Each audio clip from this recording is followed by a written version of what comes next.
Hi, and welcome to week 4 of what I'm growing this week. We're going to start off with the seeds like usual, starting with the oldest trays. There's not that much germinating in the trays that I started probably like 3 weeks ago. Um, I'm expecting that to continue because the stuff that hasn't germinated yet is stuff that usually it takes like 2 to 3 months to germinate. So that's going to be a waiting game. So let's start. On this first tray, we have this right here. Doo-doo. This is Acacia caprensis blue angel. It's a South African short-lived perennial. Most people grow it as an annual. Has really nice true blue flowers. Usually in the plant world, you do have blue flowers, but there's usually bits and pieces of pink or purple in the makeup of the color. And this one is just a clean dark blue. I ordered this seed from a seed house here in the US called Hardy Plants. I've tried it before from some other seed houses and I haven't had any luck germinating it, so I'm pretty happy to see they're germinating. And that's pretty much it for this first tray. On the second tray, we have right there, if you see that, and that is a penstemon. It's penstemon. Oh, sorry. I don't know why I'm zooming in so much. Jesus. It is Penstemon ambiguus. I don't know too much about that one, but it seems to be very similar to one of our native species, which is Penstemon. Actually, I think it's the same. Yep, it's the same species. I am dumb. So this is actually a native species. Unlike most penstemons, like bedding penstemons, that they're kind of leafy, this one is just a bunch of green sticks with really nice pink flowers.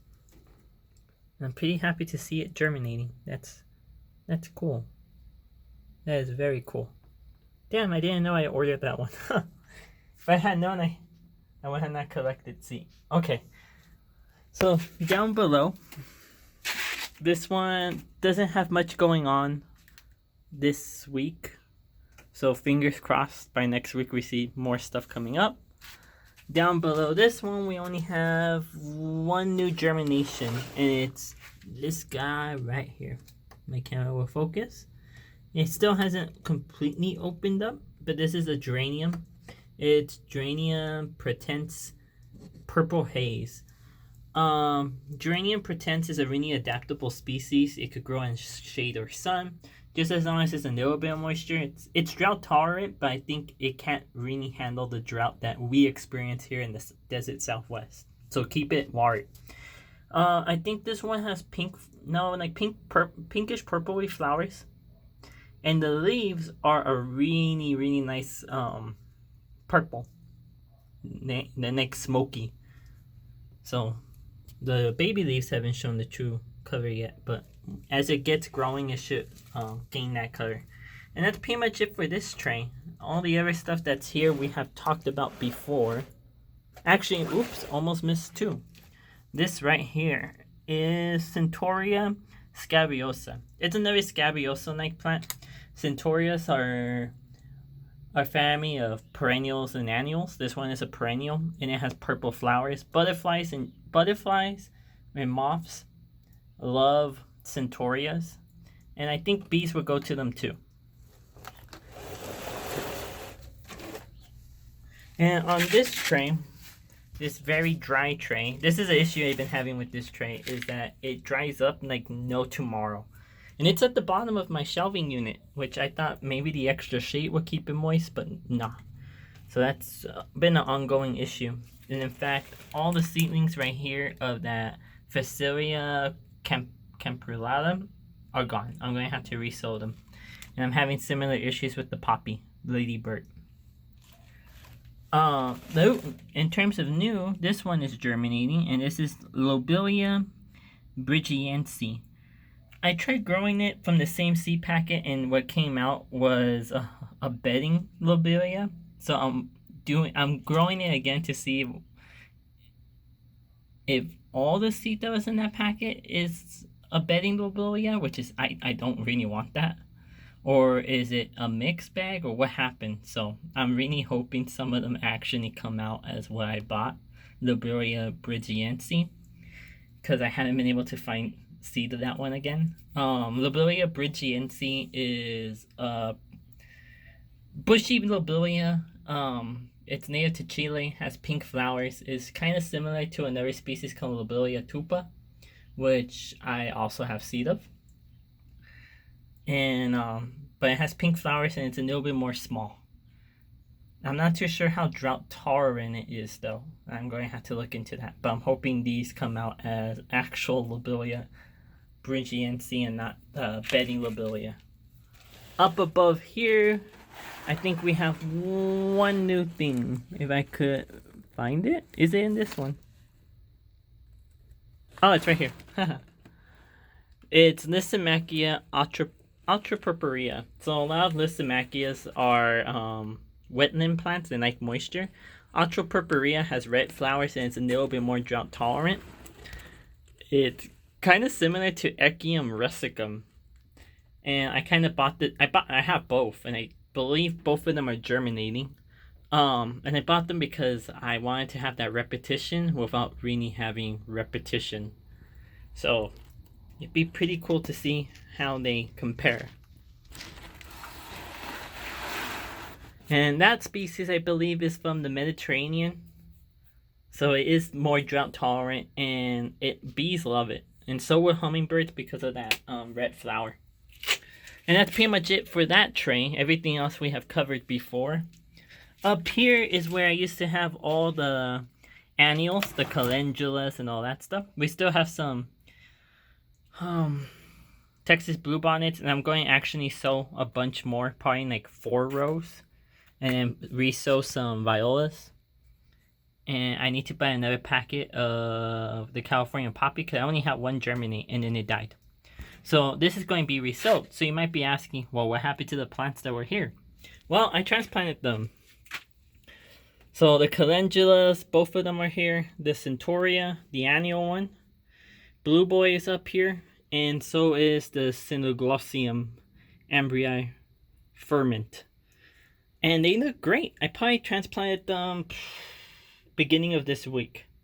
And they're doing pretty good. And the thing is, when growing things from seed, you don't want them to become too root bound, especially if you're using seed starting soil. Seed starting soil has almost no nutrients, which is good for the purpose of germinating seeds, but not for growing them.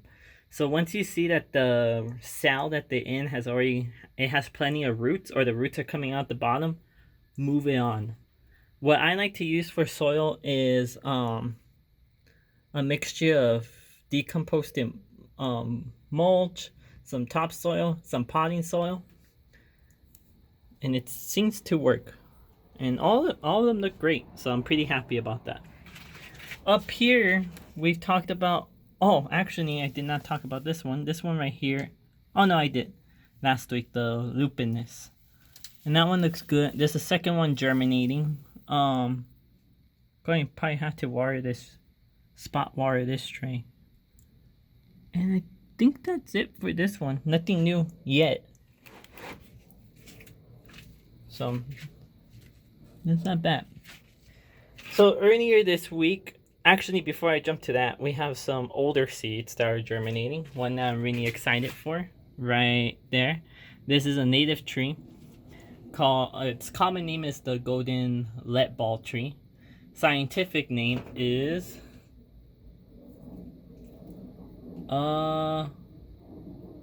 Leucanus. It's really the label's kind of all smudged off. Retosa. Golden letball tree. It's native to the Chihuahua Desert, and I think it also goes into the Sonoran Desert. It resembles a mimosa, but grows more upright. And the flowers are yellow. Same typical shape of that group of pom-pom. Yeah. They took so long to germinate because I had them at the surface and they needed to be planted deeper. So I think at the beginning of this week I had dipped them down and they started germinating like no tomorrow. So yeah, if you're growing this one from seed, bury the seed a little bit. And right over here, the Salvia Pentstemioides are doing really great. And then over here are new seed trays that I did throughout this week. So at the top, in terms of new stuff, we have boom, boom, boom. Right there, Bernie coming up is a cottage garden favorite, Lechenes charlosidonkia. It's a European Eurasian plant. The street species has orange flowers, pretty tall, probably 2 to 3 feet. Will attract hummingbirds and butterflies and bees. Great pollinator and kind of drought tolerant. It's going to look nice. And then right here, we have a sea holly. This one is, I'm sorry for zooming up all the way. This one is Euringion Planum Blue Glitter. I really like sea hollies. They're spiky and they're metallic blue. It just doesn't look like a real plant. The sea holly family could be found both in the Old World, so Europe and Africa, and also in the New World, so South America and North America. This one is a Old World species. They're often called sea hollies because one of them, Euringion maritimum, something like that, grows on the beach. So the whole group got that name. But most of them are grassland to desert plants. So they're pretty drought tolerant, and they're tolerant of salt too. They're actually in the carrot family. If you saw the flower, you'd be like, that's not a carrot. But yeah, they're in that family and they form a taproot. So when you're transplanting these guys, you want to transplant them really carefully. The nest disturbance to the taproot, the better the plant would be. And moving on, we have some hollyhocks. Country Romance. That's a single hollyhock. I'm not too sure how it differs from some of the other mixes. If you heard me talk about mixes the other week, I don't really like them, but I felt the need to grab this one, so got it. Another hollyhock. This one is Chartler's double, and the flowers are double, kind of messy, not that great for pollinators, but I think there's a lot of plants in the garden for the pollinator, so I don't mind having a couple that don't really help that much. Right here we have Leucanthemum Silver Princess. Leucanthemums are daisy plants. This one's a short one, has white flowers, typical of the whole genus.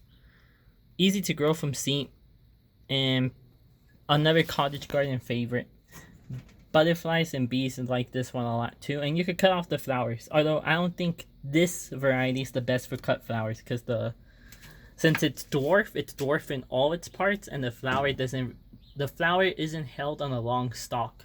And when you're doing cut flowers, you want them to have a pretty long stalk. And then right here we have Melisotis Bluebird, or it's a forget-me-not, British native, really good for shade. They flower. If our winter is mild, they should be flowering in, honestly, probably mid to late winter, so like January. Blue flowers, really great for attracting pollinators, especially in like if you have honeybee farms and there's not much flowering. This will probably be good for you. It's an annual, so well, it was labeled as a perennial, but I'm pretty sure it's an annual. Down here we have more new seeds. Right there, if you see that green speck, that's a Coreopsis pubescens Sunshine Superman. Your typical yellow daisy, and there's going to be a couple of them in this video. Right here we have Dianthus Oranius Niddle Maiden. It's an alpine carnation. Alpine carnations grow more higher up on the mountains, and this one's probably more suited if you had like a rock garden or a container. Otherwise, I think you run the risk of it getting swallowed up. It's miniature, so it's not as strong a grower as some of the bedding carnations that are more common in the trait. But it's a great plant. It has white flowers. The flowers are kind of like if someone cut the petals of it up at the edges, so they're frilly, really nice and scented. And then right here we have Agastache Globetrotter. Agastachys are really cool. They resemble salvias. Most of them are in the bluish purple range, and some southwestern species have some red in them. This one's on the is purple. Probably gets like 2 to 3 feet tall. Really great for attracting pollinators. And the leaves, if you crush them, are scented, a pleasant scent. Right here, behind this label, is Nepeta clarkii, typical of the genus. Purple flowers, scented leaves that are kind of musky. I'm not too sure where this one's from. I'm probably guessing like Asian, Eurasian. I don't know that much about it, so probably get back to you guys on that one later. Then looking for other stuff, and then right here we have a Rudbeckia triloba, blackjack gold. Rudbeckia triloba looks like a Rudbeckia pretending to be a Xena. And the one that we're most familiar with is probably Prairie Glow, which is the one I really want to get my hands on. It's orange with some yellow. This one is yellow with a black center. And if I can focus, there's the seedling. That's the first one to come up. It's really nice, short-lived. You probably get 2 to 3 years out of it, and it will probably self-seed. Great for late season color. It starts blooming like mid-summer and continues until the frost puts it down. Right here we have another daisy, yellow too. Anthemis tinctoria Calway. It's a bushy, low to the ground, has ferny leaves, yellow flowers, drought tolerant too, pretty nice. And then right here, you can see that green speck. That's another Coreopsis, Tripteris. This one's it's tall. It probably gets like 4 to 5 feet, and I'm going to be putting it in a prairie garden, of a grass section that I'm designing, that I'm calling my prairie garden. And then looking for anything else, and I think that's it for this tray for now. And down here, there's nothing growing in this one, but I feel like I should discuss it really quick. These seeds right here are seeds that need cold stratification. That means they won't germinate unless they're exposed to a winter. Well, you're probably asking, well, you have them in a greenhouse and it's still, if you look up El Paso temperatures, it's like almost, it's still summer. It reaches the high 80s, 90s. So why are you germinating these? Well, I cheated. One way that you can mimic winter cold is to stick these seeds like these into a refrigerator, not a freezer. A freezer will get too cold and probably kill most seeds. Leave them in there for a month or two, which is what I did. And then you could sow them. And it's best to do that probably, I will probably do it in summer, leave them throughout the summer, and then put them in and sow them in fall. So fall kind of mimics spring. The temperatures are dropping, they're getting into the 80s, versus spring, the temperatures are rising and getting into the 80s. But the plants can't tell that. So they're going to be thinking, oh, it's spring. And then they're going to germinate and grow throughout the winter. The other way you could go about things is you could sow them right now and leave the tray outside during the winter, and then they would germinate in spring. But I want to have these pretty good sized plants by spring, so that's why I did what I did. So hopefully by next week we could see some of these guys germinating. And last week I talked about some cuttings I did, and I kind of skipped over them. Here they are. Most of them are native plants. Back there are Plumbago. Shoot, I can't remember the name. Let me get the tag. Bum, bum, bum. Plumbago, Scandens, Summer Snow. So it's not a straight species. It's a white version. Plumbago scandens differs from most other plumbangos that we see. The Plumbago caparensis, which is I think South African. This one is again, it's a native, so it's found in the Chihuahua Desert. It's evergreen, so in winter the leaves turn a really, really nice red, which in my region, El Paso, we don't really get enough fall color. Usually everything just turns yellow and then bloop, it's gone. So having something that turns red and actually holds on to the leaves, really nice. The white flowers are cool too. and you will see those in summer. This one right here is a native passion flower, Passiflora foetida, or the stinking passion flower. Has small pinkish purple flowers. I don't know too much about it. I'm actually looking into if it's a host plant for any butterflies, which I really hope it is. Right here is a salvia lacantha. Bushy salvia, fuzzy leaves. The flowers are bicoloured in the straight species.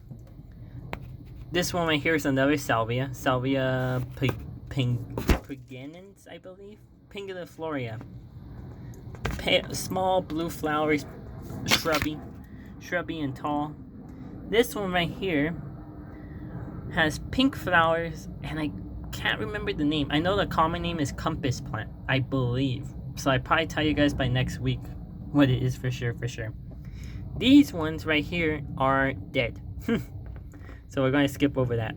This one is a sundrop, a creeping plant, evergreen, yellow flowers, really nice. A lot of the sundrops actually look like each other, so it's pretty hard to identify them. This one is Calophrys serratus. The serratus tells you that the leaves are serrated. And if you look really closely on the leaves, there is some slight serration. Very, very slight. And then right here we have a non-native. This is Dianthus coconut scent. It's part of the Scent First line. The Scent First line, I'm going to close the hood because I don't want moisture escaping.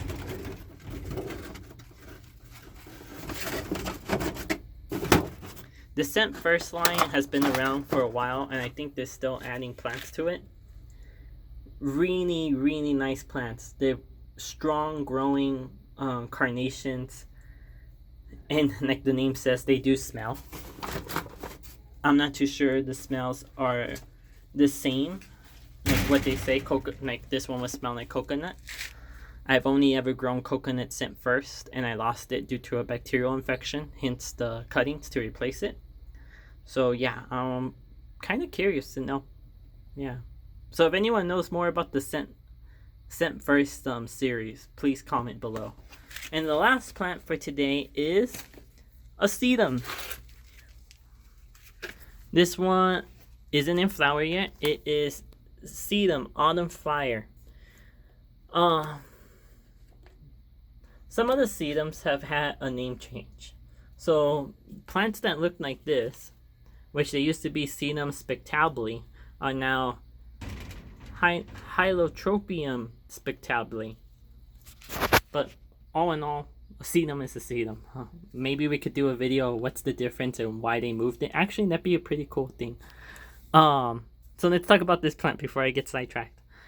There's a really, really popular, and it's an old sedum called Autumn Joy. It has pale pink flowers that they fade away they fade away brown, but it still looks attractive.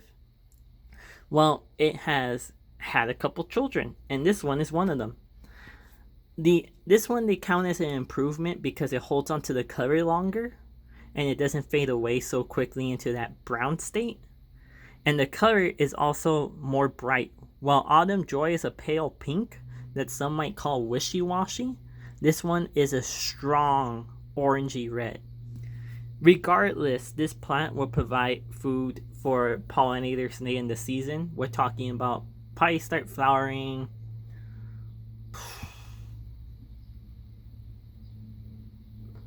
August through October, maybe November, depending on the variety. This one looks like it's a later flowerer. I can't say if it's a late flowerer because it was grown in a greenhouse, so its whole biological clocks and everything is thrown off. So I will only know its true flowering season next year once it acclimatizes to the area. Otherwise, super easy plant, and it's drought tolerant, and it's succulent, so most succulents are drought tolerant. Really great plant, and this one's going to be going in a pot with some salvias and some other drought tolerant stuff. So yeah, that's this week 4. That what I'm growing this week. Thank you for watching. Like, comment, and subscribe. And see you guys next week.